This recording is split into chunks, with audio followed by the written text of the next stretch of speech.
July 10th. Spraying this morning, putting some foliar feed on this crop. Next trip is fertilizer and water. No-till field. This was in milo last year. As you can see, some of the milo residue and stuff there on the ground. And then we sowed a cover crop of rye into this. Killed the rye out and no-tilled cotton into it. But what we're after is, for instance, like right here, some volunteer milo from an old head. We got some herbicide mixed in there to take care of that. Putting some PGR on this to keep the node length short.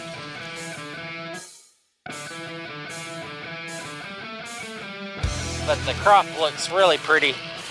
This got that really bright, shininess to it this morning.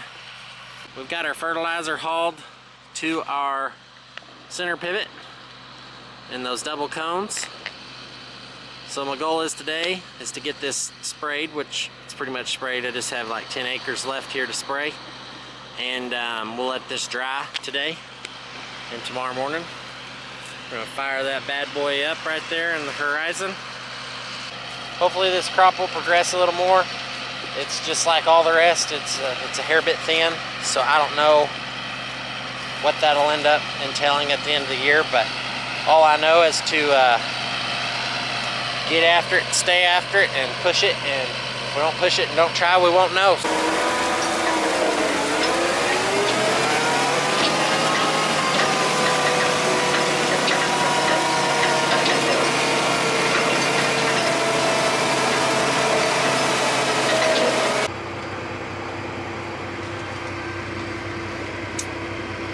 Another day, another field of cultivating cotton. So this farm I'm cultivating right now was the farm that I was running the blade on, and that was filmed June 22nd. Today is July 10th, so 10 and 8 plus 1 is 19 days ago. And this cotton has grown probably over a foot. It was about this tall, or maybe that tall, and now it's at least a foot tall today. It's starting to thicken in. The plants are growing, filling in the holes a little better. This was all sprayed just the other day, and now we're just in here catching the volunteer stalks like this one that's coming by right there. Boop. And cleaning this field up.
Close shot of this coulter rig because it's been running.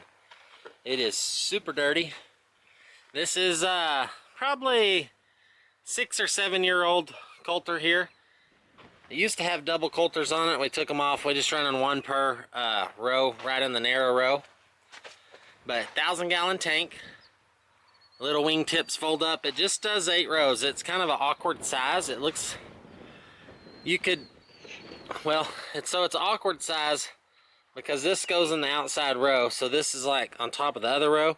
Really, this bar could be cut off a little, Or I don't know why they didn't make it a little longer where you could put another one on there, and that way your turning radius would be a little bit better. You could turn a little sharper. So yeah, pretty simple little setup here. This John Blue pump pumps the fertilizer. This tire turns. Whenever you let the plow down, this tire touches this tire, turns this wheel, which turns the chain, turns the pump, and pumps the fluid up here to this spider up on the front, and that distributes the fertilizer to the individual coulters.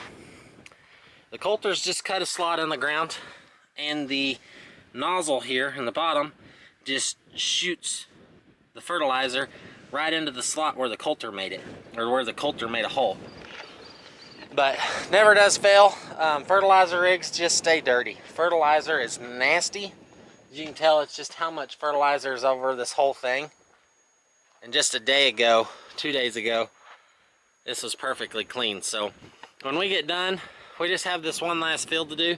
When we get done, we will definitely be washing this off really good. Probably park it for a day or two and then wash it again.